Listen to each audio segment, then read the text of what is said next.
Okay, so the purpose of this video today is to highlight the eSignature functionality in the Google Workspace that you just got. So one of the things that we would recommend is that you actually have a shared environment or shared drive set up originally in Google. So that's the first thing. And then inside that shared environment, you would have some kind of naming convention where you have all your customers in each of their own individual shared drive. Next, what we would imagine that you have already is a template set up with a letterhead. So that could be either in a document or a folder or whatnot. And then the third would be you have a contract that's already created and you just need it to get signatures.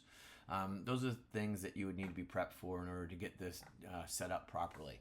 So jumping in, we would go into the document that we already set up. It's simply a letterhead document here, and it's showing very simply this is where we're going to have someone sign. Once we have that set up, meaning our letterhead and where we're going to have someone sign, we would come in and say insert, and we would look for eSignature fields. We pick eSignature fields, and we come over to the first person that needs to sign. We're going to pick Mr. Michael Amico, and we're going to grab the signature box and put it right where we want him to sign. Next is maybe we need the date of when he signed it. We're going to put that there too. And then now he has the signature and the date. We're going to do that also for the customer.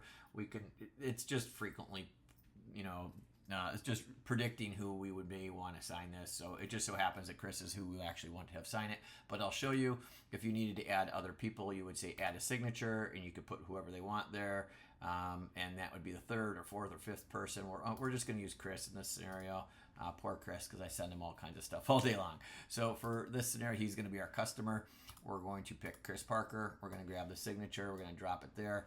We're going to grab the date that he wants to, that we want it signed on there as well. And we're done. So the next thing we do is we just come down to request eSignature. We put in Mr. Parker's information. And which one are we going to use? We'll just use his Hotmail today, and then we're going to use myself, and then we're going to say this is just a test.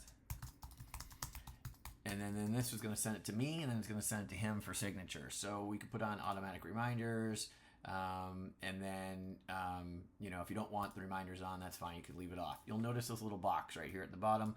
Once requested, a PDF of this Google Doc will be created and shared with the recipient. Your Google account primary email address will be viewable by all the others that have seen this PDF. That's fine with me. So here's the name of the document at the top, and when it was created, we're going to hit request eSignature. It's going to compile that, say, yep, this is who we want to send it to. Yep, are you sure? Yep.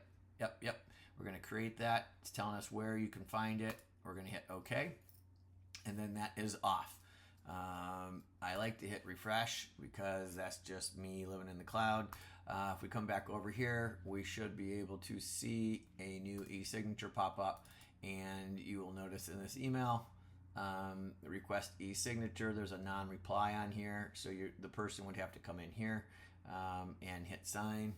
Let me do this so you guys can see that. There we go. It's a little bit prettier. So you'll see this is the flow, the workflow that's in place. We just have it set up because I'm first, that it's going to go to me first.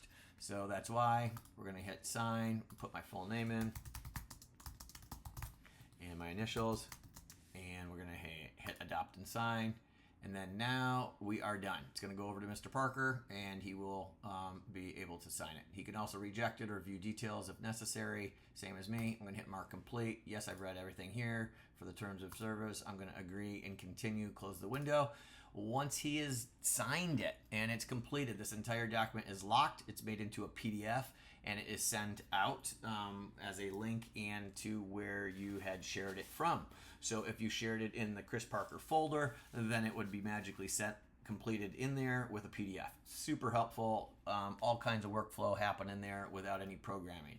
So if you want to learn more, let us know. Book some time on our calendar, and you can find that calendar basically here at Google, and you can find time for a meeting, a training session, or whatnot. Happy to chat with you. Thanks for listening.